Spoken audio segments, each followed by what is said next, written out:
আসসালামু আলাইকুম প্রিয় ষষ্ঠ শ্রেণীর শিক্ষার্থীরা, আশা করি ভালো আছো। আজকের আলোচনার বিষয় হচ্ছে তোমাদের একটি দলীয় কাজ, যেটা হচ্ছে জোড়ায় কাজ হিসেবে পরিচিত। দেখো, A4 কাগজ বা দেখো করো পোস্টার পেপারে কাগজের স্ট্রিপ দিয়ে 5/4 অংশ চিহ্নিত করো। দেখো, এখানে আমরা এটা হচ্ছে চিহ্নিত করলাম। একটি কাগজ নিয়েছি, একটু ভালো করে লক্ষ্য করো। এই দেখো, এই যে অংশটি, এই 1 2 3 4 5, এই 5 ভাগ করলাম। 5 ভাগের এই 4 অংশ স্ট্রিপ, এই দেখো এই কালার করলাম 1 অংশ 2 অংশ 3 অংশ 4 অংশ, অর্থাৎ এই 5 ভাগের এই 4 অংশই কালার করলাম। চিহ্নিত অংশটুকুকে 2 দ্বারা ভাগ করে ভাগফল নির্ণয় করো।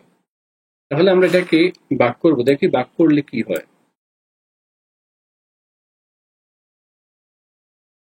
তোমরা স্ক্রিন দেখতে পারতেছো।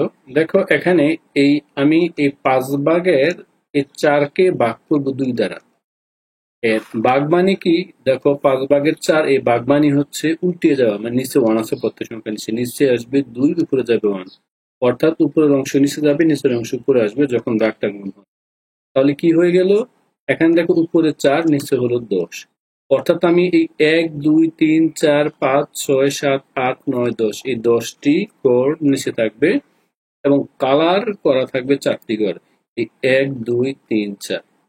দেখো, এখানে কিন্তু 2 দ্বারা ভাগ করলে কিন্তু আমার এই যেটা 5/4 ছিল, 2 দ্বারা ভাগ করার কারণে কিন্তু আমার কালারিং কোনো পরিবর্তন হয় নাই।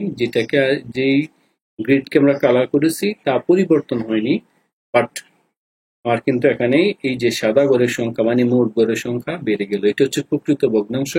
এভাবে কাজ করলে মানের কোনো পরিবর্তন খুব একটি হয়নি। আশা করি তোমরা এটা বুঝতে পারছো। এটা যদি কেউ না বুঝে থাকো, অবশ্যই কমেন্টস করবে। এবার দেখো, ফাইনালি আমি উত্তরটা কিভাবে এখানে লিখতে পারি। তাহলে এটা সাধারণ নিয়ম, এই 5/4 এটার মতো লিখবা, ভাগ 2, ক্যালকুলেশন করলে কত হচ্ছে, এই 10/4। এই হচ্ছে আমার। এখন এই অংশটাই ছিল আমার 70 পৃষ্ঠার সর্বশেষ অঙ্ক। আশা করি তোমরা এটা বুঝছো। আর না বুঝলেও কমেন্টস করবে।